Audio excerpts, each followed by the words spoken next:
নমস্কার বন্ধুরা, ওয়েলকাম সবাইকে আবার একটা নতুন ব্লগ ভিডিওতে। আশা করি সবাই ভালোই আছেন, আমিও ভালো আছি।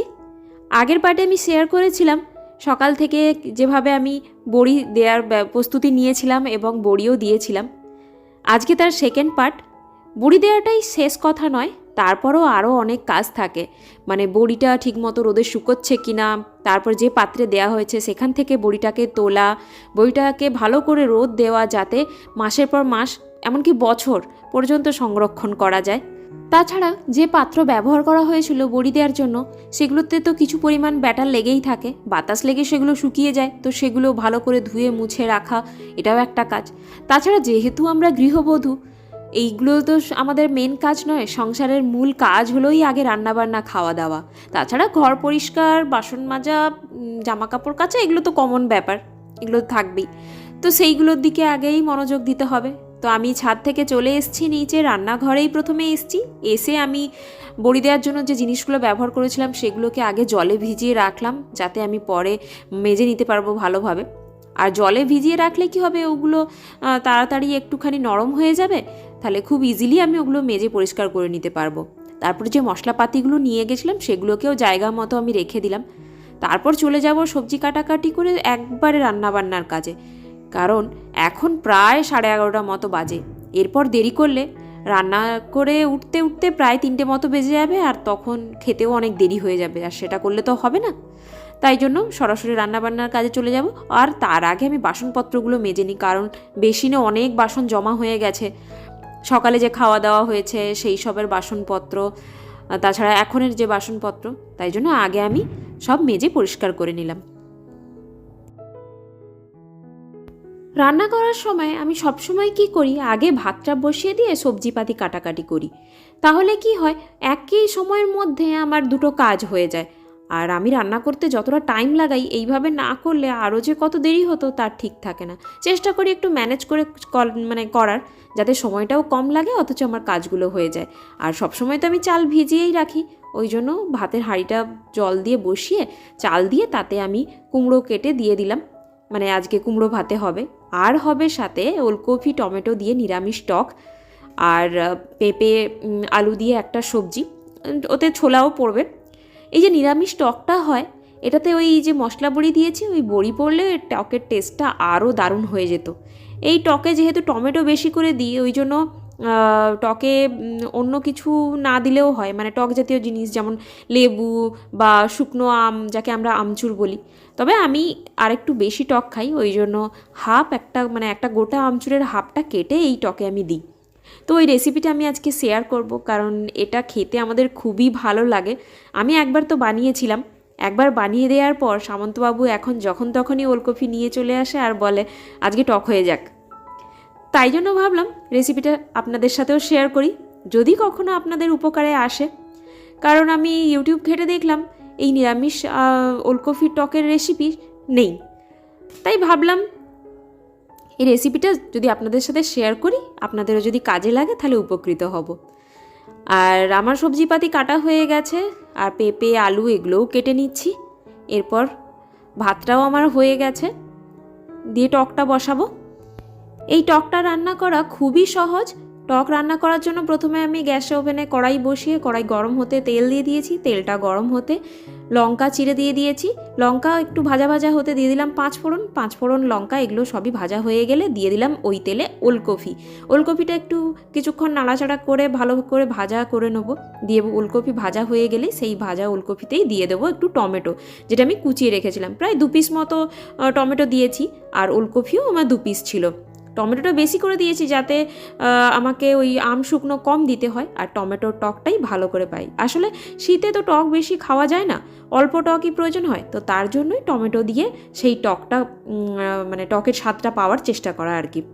তো আমি আগের থেকেই সর্ষে জলে গুলে রেখেছিলাম, আর সাথে ওই আম শুকনো, তো সেটাই আমি ওই ভাজা হয়ে গেলে, টমেটো আর ওলকপি ভাজা হয়ে গেলে ওতে দিয়ে দিলাম। দিয়ে 1 বাটি মতো জল দিয়ে তাতে দিয়ে দিলাম হলুদ গুঁড়ো, লঙ্কা গুঁড়ো, আর প্রয়োজন মতো লবণ। আর অবশ্যই লাস্টে আমি একটু চিনিও ব্যবহার করব, কারণ একটু মিষ্টি স্বাদ না থাকলে ঠিক খেতে ভালো লাগে না। তারপর ওটাকে ঢাকা দিয়ে সেদ্ধ হতে দেব।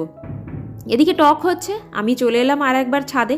কারণ এত ওপরে তো, এবার সবাই ওই ছাদ ব্যবহার করে, কখন বড়িতে রোদ পাচ্ছে কি না পাচ্ছে, আদৌ ছায়া পড়ে গেছে কিনা সেই সবও দেখতে হয়।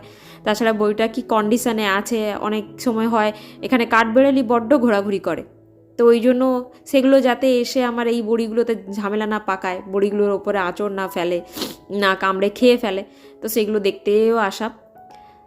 দেখলাম ঠিকই আছে, বড়িগুলো হালকা শক্ত হয়েছে ওপরটা। তো আজকে রোদটাও খুব ভালোই আছে, চারদিক একদম পরিষ্কার, মানে অন্যান্য দিন যেভাবে কুয়াশায় ঘিরে থাকে চারদিকটা অতটা বোঝাই যায় না, দূর দূর প্রান্তগুলো, দূরের দিকে ওই কলকারখানাগুলোও সব দেখা যাচ্ছে, ক্যামেরাতে অতটা ধরা পড়ছে না কারণ এতটা জুম করা সম্ভব নয়। তবে আমার চোখের লেন্সটা তো ক্যামেরার লেন্সের থেকে একটু বেটার, ওই জন্য আমি অনেকটা ক্লিয়ার দেখতে পাচ্ছি, আর সেটাই আপনাদের বলছি। তো এখন আমি আবার নিচে চলে যাব, দিয়ে রান্নাবান্না শুরু করে দেবো বাকি যে পোর্শনটা আছে। টকটা আমার প্রায় হয়েই এসছে, জলটা অনেকটাই মরে গেছে, যতটা টক খাবো সেই অনুযায়ী টকের জুস তো রাখবো, আর আমরা দুজনেই টকের জুস খেতে খুবই ভালোবাসি।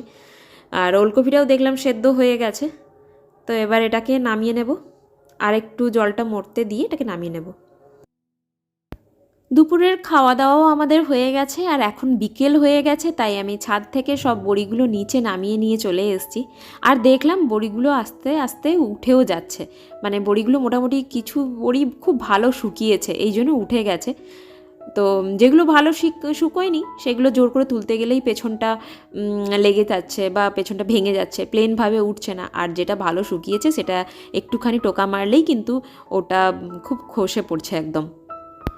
হাত দিয়ে জোর করে তুলতে বড়িগুলো ভেঙে যাচ্ছে, তাই ভাবলাম থালাটাকে আস্তে আস্তে একটু ঠুকে ঠুকে যে বড়িগুলো ভালো করে শুকিয়ে গেছে ওগুলো ঝাড়িয়ে নিই।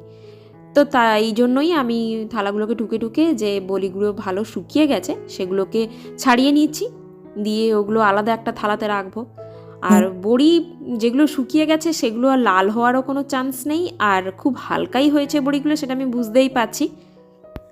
আজকে এতটা আনন্দিত লাগছে না, মানে কি বলবো, বড়ি আমি আগেও দিয়েছি, তবে অবশ্যই হেল্পিং হ্যান্ড হিসেবে কাজ করেছি, মানে মূল কাজগুলো আমার শাশুড়ি মা বা আমার মা কাকিমা এরা করতো, মানে বড়ির কলাই বাটা, ওটা দাওয়া, মানে ভালো করে যে ফ্যাটানো, আর বড়ি দেওয়ার কাজটা শুধুমাত্র আমি করতাম। আর এখানে আমি A to Z কলাই ভেজানো, তাকে বাটা, তাকে ফ্যাটানো, দেওয়া সবটাই আমি করেছি, তাই জন্য একা হাতে সবটা করে, আর এদিকে রেজাল্টটাও ঠিকঠাক মোটামুটি আছে, তাই খুব আনন্দ লাগছে। আর বড়ির সাইজটা পুরো একদম দোকানের যে মশলা বড়িগুলো হয় তেমনই হয়েছে, আমি এমনই শেপটা চেয়েছিলাম, হয়তো আকারগুলো সবটা পারফেক্ট হয়নি, তবে বড়িটা ওই ছোট ছোট সাইজেরই হয়েছে যেটা আমার প্রয়োজন। এগুলো আমরা তরকারিতে বা যে বললাম টকে দিয়ে খাওয়া যায়, বা বিভিন্ন তরকারিগুলোতে আমরা ব্যবহার করতে পারি, যেমন আমরা যে চচ্চড়ি খাই ডাঁটার চচ্চড়িগুলো, তাতে শুক্তোতে এই বড়ি ব্যবহার করা যায়।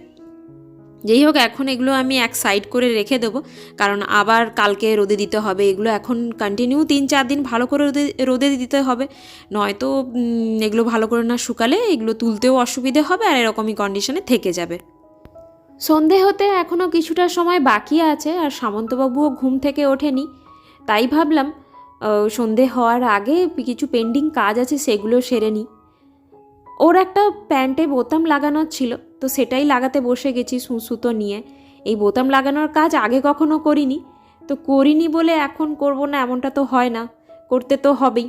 আর একটা বোতামের জন্য টেলারের কাছে দেওয়াটাও নিহাতি বোকামি, কারণ যেটা আমি 5 মিনিট সময় ব্যয় করে করে নিতে পারবো তার জন্য আমাকে হয়তো 10 টাকা বা 20 টাকা ব্যয় করতে হবে। তার থেকে বরং নিজেই একটু চেষ্টা করে ফেলি। আর এইটা সেলাই করতে করতে আমার বড্ড মনে হচ্ছিল সেই সিনেমা আর সিরিয়ালের কেস, যেখানে হচ্ছে হাজব্যান্ডের শার্টের বোতাম ছিঁড়ে যেত, আর ওয়াইফগুলো এসে কি করতো, তার বোতামে মানে ওই শার্টে না খুলিয়েই শার্টে বোতাম পরাতে স্টার্ট করতো। যাই হোক, সেই সব ভাবতে ভাবতে নিজে হাসছিলাম, আর ওই প্যান্টের বোতামটা সেলাই করছিলাম। এই করতে করতে সন্ধেও হয়ে গেল, তারপর সন্ধে দিয়ে চলে গেলাম আবার একটু কিচেনে চা করার জন্য। আর সেই আগে যে পাঁপড় আমি দিয়েছিলাম, চালের পাঁপড়, সেটা শুকনোও হয়ে গেছে। তো সামন্তবাবু বলল একটু চায়ের সাথে পাঁপড় খাওয়া যাক, তাই আজকে পাঁপড়টাও ভেজে নিচ্ছি। পাঁপড়গুলো মোটামুটি ভালোই হয়েছে, টেস্টও খুব ভালো হয়েছে, আর তেলে ভালোই ফুলছে। যাই হোক, এইভাবে আমরা টিফিনটা শেষ করছি, আর আজকের ব্লগটা এতটাই অবধি। দেখা হচ্ছে পরের কোনো ভিডিওতে, ততদিন সবাই ভালো থাকবেন, সুস্থ থাকবেন। নিজের এবং নিজের পরিবারের অবশ্যই খেয়াল রাখবেন।